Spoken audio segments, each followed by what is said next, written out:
So I got the opportunity to interview Alex Hormozi. And so people consume information the way they want. So the easiest way you can increase consumption is simply by making available more formats. So that's number one. Now I finished top 5 in the world for his $100 million leads affiliate book launch. So I was able to be the top 5 affiliate. So because of that, Alex Hormozi allowed me to do an entire interview for my audience. Now I want to let you know the questions that I asked Alex are specific to content creation and affiliate marketing. I wanted to help my affiliates, my audience, get more leads and sales to your affiliate products. Now, if you're not an affiliate marketer and you're watching this video is still going to help you, because at the end of the day, the whole goal of an online business is to drive more traffic and leads to your online or brick and mortar product. So without further ado, I hope you enjoy this interview that I did with Alex Hormozi. Hey, what's up everybody? Super excited about today's Q&A interview with Alex Hormozi. It's going to be a super awesome interview, guys. If you haven't heard of Alex, he's wrote 2 big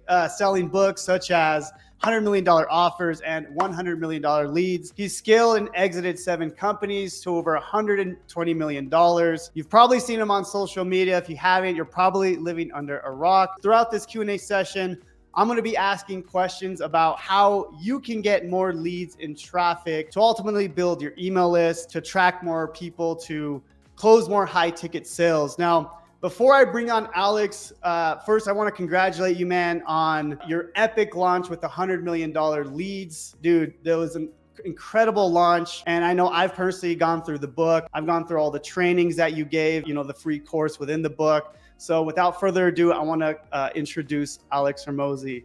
What's up, my man? What's up? Thank you for having me. And for the audience that is live, I know we're a minute early, but we figured, hey, let's hop on a minute early and rock and roll. But I just want to say, thank you guys so much for attending, and showing support. I hope you felt like it was a good return on your time. We put a lot into it, and only looking forward to doing it again next year, 10 times bigger with the next book. So thank you guys, and I hope we can provide as much value as we can. Yeah, and I mean, to kind of talk about your launch, obviously you're here because everyone saw the value in the training. And, the goal of, just to put it in context, the goal of what I teach my students is I'm going to teach you how to do affiliate marketing, get traffic so you can quit your job. I know I personally was able to quit my job 4 years ago with affiliate marketing. So the goal for me was to try as hard as possible to get you on, because, I'm going to ask these specific questions that's going to help affiliate marketers get more leads and traffic. So yeah, man, I want to say thank you everyone that helped me get Alex on here, because we did this together to get Alex on. So really, really excited about that. So let's dive right into it. You ready? Yeah, let's rock. Awesome. All right. So I want to start with the lead magnet. I think that's one of the most important things that you talk about in your $100 million leads book is before we start creating content, running ads, we got to have that super valuable lead magnet. But the question is more specific for affiliate marketers. How can we create a lead magnet as an affiliate for a high ticket affiliate product that's valuable to gain the trust of our email subscribers, but at the same time, getting our list to purchase the high ticket product? So as an example, some of the things that I give my students is like a step-by-step ebook, or I give them a white label course to give out as an affiliate. The issue that I see is people are not going through the free stuff. And that's kind of where people are getting stuck. So that's the question. So we can get into tactics and we can do that stuff. But like the big overarching thing is that you have to build a reputation, right? Right. And the reason that we had, more people affiliate our thing than most people is because like we had a reputation. And so we have a reputation of building value, providing value. And so a lot of people weren't afraid to send their audiences there because they didn't think I was going to do something that would be shady. Right. Mm-hmm. Yeah. And so hopefully that, I delivered on that. But from an affiliate marketing perspective, like imagine, if you look at influencer marketing rather than using the word affiliate marketing, influencer marketing is affiliate marketing. It's just a different word. And influencers just tend to have personal brands and affiliate marketers don't, even though fundamentally you're simply just directing traffic towards an offer. And so there is a certain amount of trust that an influencer might have earned because they provide value to the audience. And then when they do say, hey, you guys have been following me for, XYZ advice. I use this iPhone case because I think it's great. You can grab it over here. Then people go buy it, right? Because they trust the affiliate. Now, if you're just doing it off of like, how do I arbitrage clicks, right, at mass scale, and I'm not sure if that's necessarily what you teach, but I'm assuming it's something to that degree of like paid ads to establish. Is it like ClickBank funnels or things like that? So not really, it's more private products, but I actually really don't teach paid ads. I teach content marketing, which will be, because it's kind of a question I'll ask later, but go ahead and keep going on that. No, I want to cater it to your audience. So you teach content to build authority and then make recommendations of products. Yeah. So the main thing is building the email list. Cause I'm like, if you can build that email list, obviously you talk about leverage a lot, right? So if you could build that email list, that quote unquote ATM machine, you can go and promote any product you want. But to build that email list, we need a strong lead magnet. So, and the issue I see is, we'll give out free courses, free ebooks, but people are not going through the free things. Now, obviously with volume, people do go through them, but for the most part, they get this free book or this free course as a lead magnet, and they're not going through it. And that's where a lot of my students are getting caught up in. So in the lead magnet chapter, I talk about making it easy to consume. And so there's different elements of that, right? One is that we want to make sure that we make whatever, if you're giving away media, right? You want to make the media available in every format. So there's a reason that I push audio and video and hardback and Kindle and, like every single way that someone can consume it. And here's an interesting stat for you guys is that like, if you only provide one way for someone to consume stuff, 75% of the audience doesn't consume that way. Got it. So I almost have a perfect split of consumption across my book variants by type. So if I look at number of people who watched the course versus number of people who bought the hardback versus number of people who bought the Kindle, and then versus number of people who bought or who listened to the audio, it's almost a perfect split across the board. And so people consume information the way they want. So the easiest way you can increase consumption is simply by making available more formats. So that's number one. Number two is that just like you have a lead magnet for whatever value you have, and a headline is the lead magnet for the ad, like everything has to sell the next step, which usually means that there's not enough curiosity or enough value that's being delivered even in the microsecond before they open it, right? And that there's too much friction between when they get that first piece of value to what they have to do to get the next piece of value. So, one of the things that, you notice, I could give away a course behind an opt-in wall, right? Why don't I do that? Because of the restriction of because they have to go and enter their email. That's just another layer of do that, right? Yeah.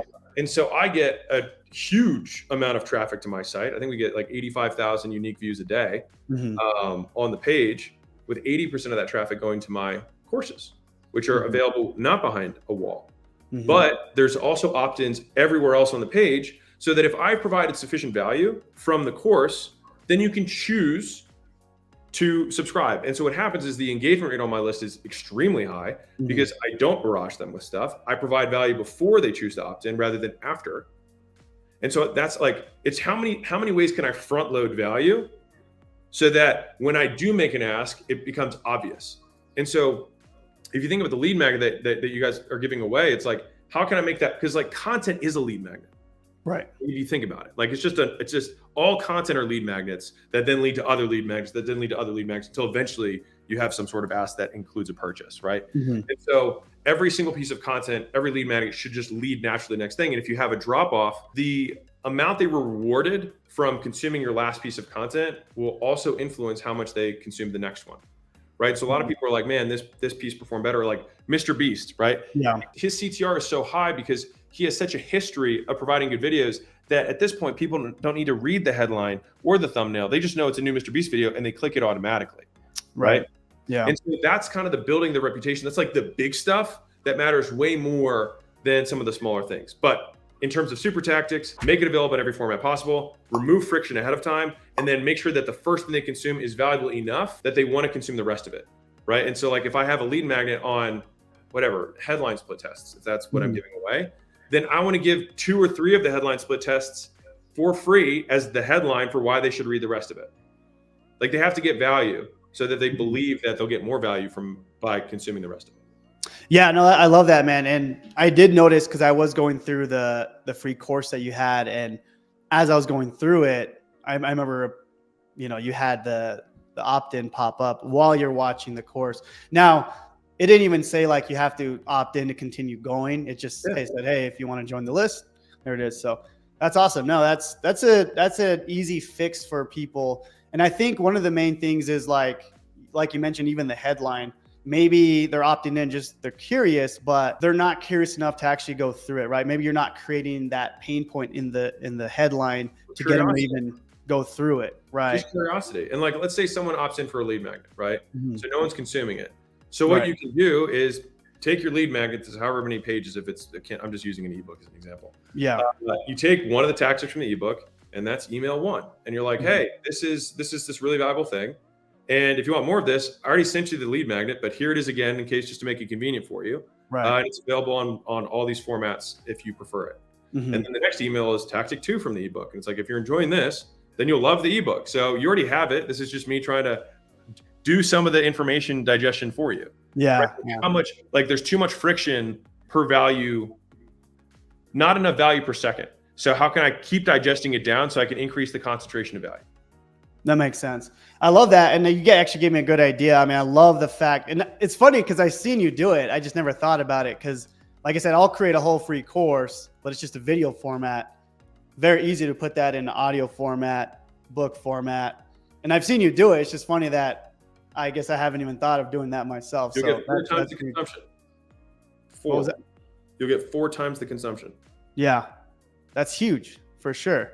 So yeah, that's perfect. That right there is going to help so many people because that's where they get stuck, is like people aren't consuming it. People aren't even opting in. So I think if we could fix that, that could solve a lot of the issues. Now, that kind of peel out the lead magnet, peel out the course. Like, again, like even email is a different format. So you can take this, like you can say the same thing 20 times. One, people need to be reminded more than they need to be taught. Two, the assumption that you said something once and that people automatically understand it is 0. Even the fact that you're like, I've seen you do this, and I have talked about it, but you probably consumed a decent amount of my stuff, assuming that, that's why you're here. You sit on a no. So like, there's this whole limiting belief around like repetition, or what if I've already said something? It's like, no one's paying attention to you.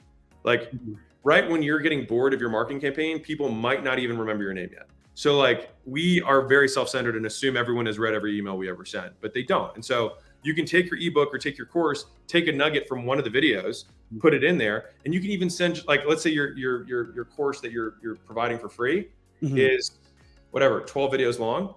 Then take a nugget from video 2 and be like, here's a nugget from video 2. If you want to see the rest of the video, go here. It'll help you do bullet, bullet, bullet. Like, sell them on why they should consume it. And again, even the course itself, you really need to make sure that it's as condensed as humanly possible. Like, you should think of all content, even courses, as like TikTok material. So you're competing against TikTok and Reels and Shorts. And so if they have 12 minutes, they could watch 20 shorts that'll deliver value. And so if I'm going to have 12 minutes of someone's attention, I need to deliver 20 TikToks worth of value in that period of time, or it should be a shorter video. That's awesome. No, I love that. And that kind of leads into my next question then. So once they do have the dialed in lead magnet, once that's good to go, obviously the next step is to get people aware of the lead magnet, which leads into kind of what I teach, is creating a social media brand, creating content. Like I said, I don't really teach paid ads at the moment. It's all about the creating content. Now, obviously I have my own frameworks on how I teach it.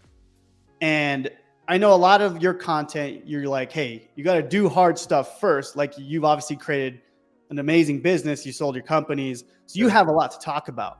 The problem with my students is they're beginners. They don't have any experience. They don't have any credibility, almost no confidence, right? So how do you, like, what type of advice do you give them? Like, do you do storytelling, tactics, motivational? How do we get them to start creating that brand? So I'm assuming your audience is on here right now, so I'm going to speak directly to you guys. They are here. Yes. Don't try and be me, because you're not me. And so you trying to be me is going to be a diluted, shitty version of me, and you're not going to beat me at that, right? But you're going to beat me at being you. And so the thing is like, people think that their life is boring or they're not doing stuff because they're trying to use the litmus test of Alex as what is boring or interesting, right? Whereas like, I'll give you this Joe Rogan example because I think it'll drive it home. So Joe Rogan is into comedy, psychedelics, fighting, hunting. You know what I mean? Like, he's got all these very disparate interests, fitness and biohacking, right? He's got all these very disparate interests. And if I were to say, hey, Joe, I want you to build a brand that's about psychedelics, aliens, comedy, hunting, whatever, people would be like, you're insane. But that brand is Joe Rogan. And so much of your audience have interests, and it doesn't mean that you have to make content about, everybody thinks they have to make content about making money. You can make a lot of money not making content about making money, right? Just make content about things that you actually have interest in. And the idea is that you pretty much have two paths to pick, in my opinion. Either entertain or you educate, right? Yeah. Now, if you're not entertainers, which I'm assuming your audience probably isn't, then you're going to be on the education side. But how do you educate without authority? Well, you don't. You document, right? You show what you're doing. And so you're like, hey, I'm doing this right now. And you can talk about stuff that you are interested in. Like, hey, I found out this thing that I thought was cool. Hope you enjoy it, right? It's not you should, it's here's what I did, right? This isn't the 3 best ways to build your social media when you have 100 fucking followers. You say, here's 3 things that help me. Yeah. Okay. And so then when you get out of the cringe world of like, because there's just this big obvious thing, which is why I started the presentation for the book launch with, this guy has a book called How to Market a Book, and he has 14 reviews on Amazon. It's a 3-year-old book. Do I need to read the book to know that the book doesn't work? Right. No, because I have evidence that the guy has no idea what he's doing. Right. But if the book was how I built my social media following or how I published my first book, that might be credible because he has a book that he has published. How I published my first book in 30 days. Okay. Now, I'm not saying it's going to be the best book, but he got it done. So he has evidence that his claim can be backed up. And so what we need to do is decrease the claims that we're making and talk more about the things that we've actually done. It's just that you don't need, like, I will get more credibility around talking about how to scale businesses because I've scaled businesses. Don't talk about scaling businesses if you haven't scaled businesses. Talk about what you have done. You just have to chunk down what you have done and then be truthful about it. Yeah, no, for sure. And I've been doing this not that long either. And me personally, that's how I grew. My brand was like, hey, I got my first $2 sale and this is how I did it. I always try to tell people to document the journey as well. So I love the way you put that. Now, the next question is about kind of off that topic, but I know that you do a lot of videos that are like super general sometimes. Like you'll talk about Chipotle and you'll get like millions of views, right? Super general, nothing about business. Do you recommend people doing that? I mean, I talked to Ryan McGinn at Onyx and Gulls Mastermind. I know he's worked with you, and he talks about, hey, let's start with the top of the funnel, the content funnel, right? Let's talk about these crazy things that everyone talks about to get people attracted to your brand. So do you recommend doing that or talking more niche? I think you kind of answered that, but I just want to drive that home, like, because I know you talk a lot of, about very general topics sometimes. Talk about what you know. If it happens to go wide, awesome. If it doesn't go wide, awesome. The problem with the viral chasers, right, is that they become algo whores. And so they think that if a video doesn't, go viral, that it was a bad video, but like you can also go viral in a way that doesn't build your brand. And so like this gets into branding, which is like, what do I want to be known for? Like, what do I want to associate with? Now, I made one video that talked about Chipotle and it went viral, and that's kind of permanently part of my association. Do I go to Chipotle all the time? No. Right. But like when I did go to Chipotle, like that's how I ordered. Right. And so you have to be careful, because if I had like tons of viral videos that were all about different things, I would be a mile wide and an inch deep. And that doesn't drive behavior. That doesn't drive purchases. Right. Because no one knows who you are. You're just like 100 things mixed together, which is basically nothing.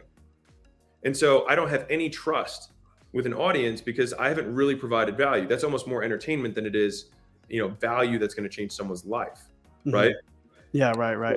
So you want to be okay talking about stuff that doesn't necessarily crush. Like if you were to categorize the topics that are on my page right now, like how many of them are about business, how many of them are about Chipotle or, food, probably a very small minority. Like you'll probably notice I don't have a ton of stuff on marriage. Like I don't want to be known as a marriage guy. You know what I mean? I just get asked questions about marriage all the time, but that's just not what I want to be known for. The easiest thing to be known for is being you.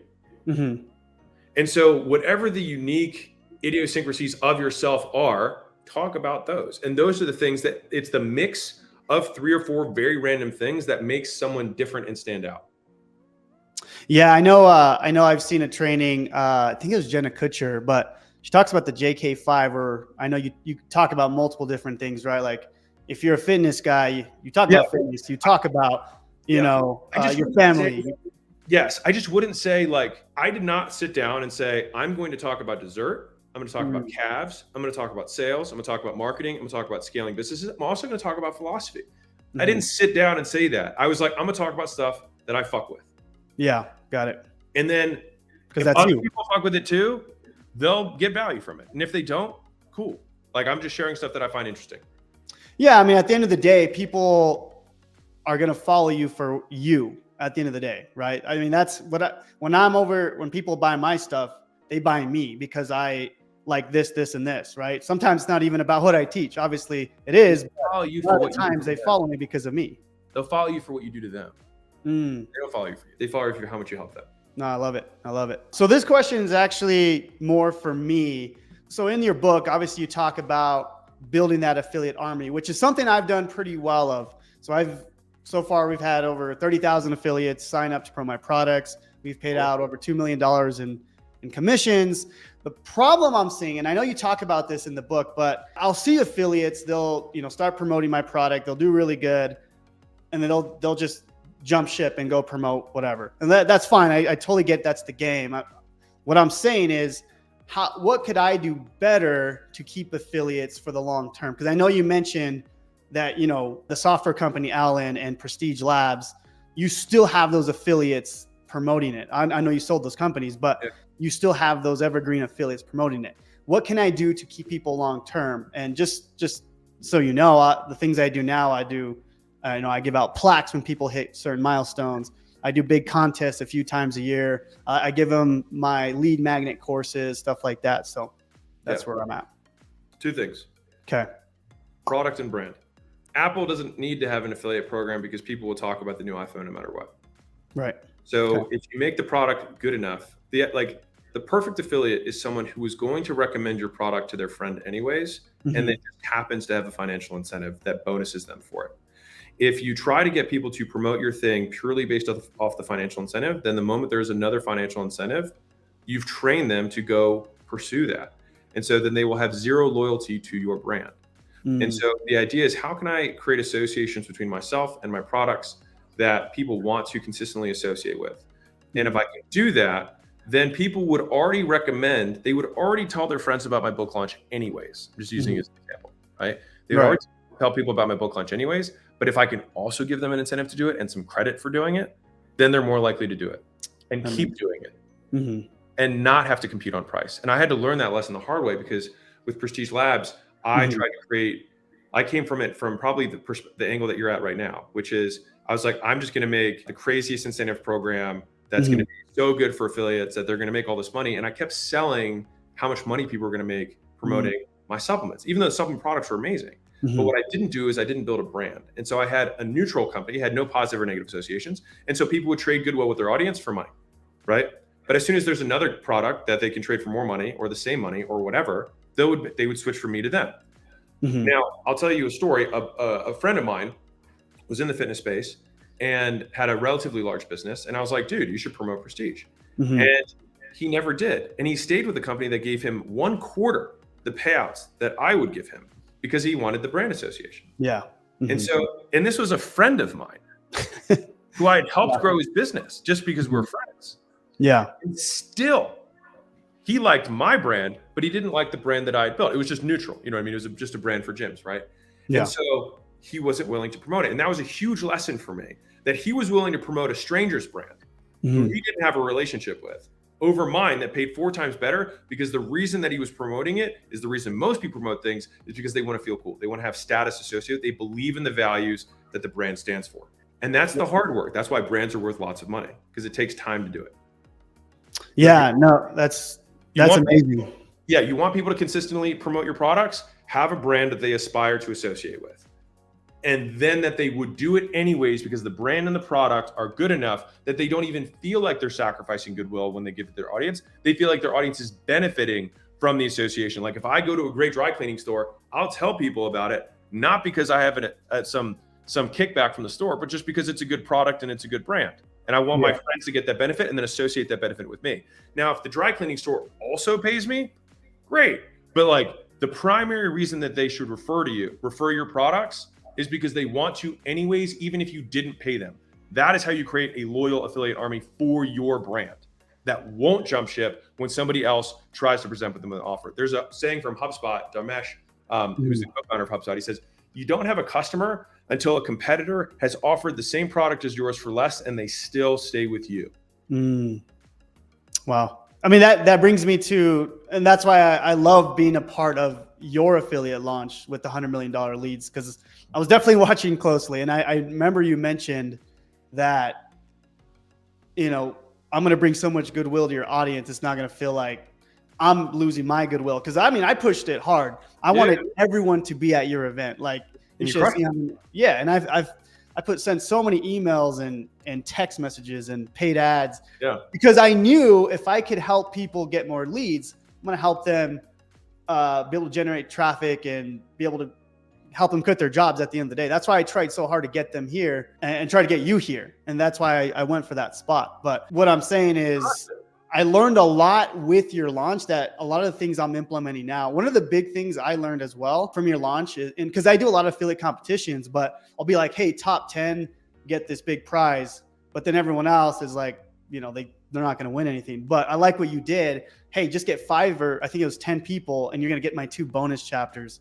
That was so huge because most people are not going to be in the top 10, obviously. So that was awesome, man. I love that. It's appealing to different avatars. Yes. So there's the top avatars who are going to be competitive, who are going to be like you and want to crush it. And there's a lot of people who have 10 friends, and I would totally benefit if everybody sent 10 people, but they don't have a huge audience. And so it's like, well, how can I serve both people? So when you're creating affiliate compensation structures, there's usually 3 tiers. I only did 2 just for simplicity, but normally if I'm going to create a business around it, you have standard payout, which is, you know, the lowest tier. You have activation payout, which is once they do this training or this point that, you know, drives retention on an affiliate. And then you have like ideal, which is what's the level of, you know, production that I would want them to have to be what I would consider like a very productive affiliate. And so they get incentives at each level so that you can move them through and they get further invested in the brand. Yeah, no, I saw that in the book and in the training. So I'm actually implementing that as we speak. So I love that, man.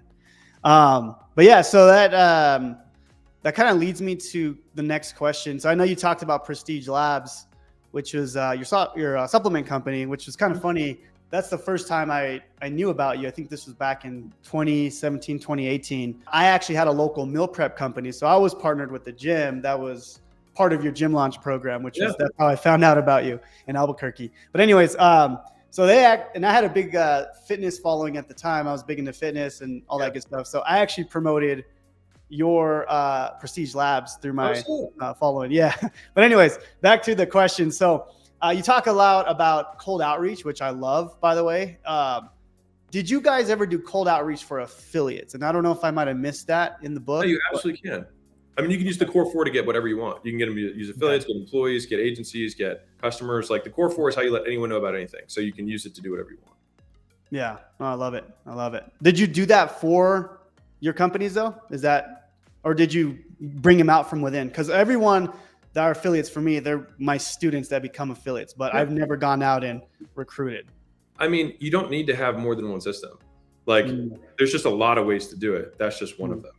But I mean, if you look at, you know, like a First Form or something like that, if you're familiar with the, you know, the of course. Yeah, they have a good brand, and then they will go reach out to influencers that they think align with the brand and can reinforce the same. Like they share the values of the brand, so basically you want to make a mutual association. Both brands are better off by making the association, and then say, hey, is there a way that we can compensate you for making this association? Yeah, makes sense. And so you can reach out, absolutely. Yeah, big people, absolutely.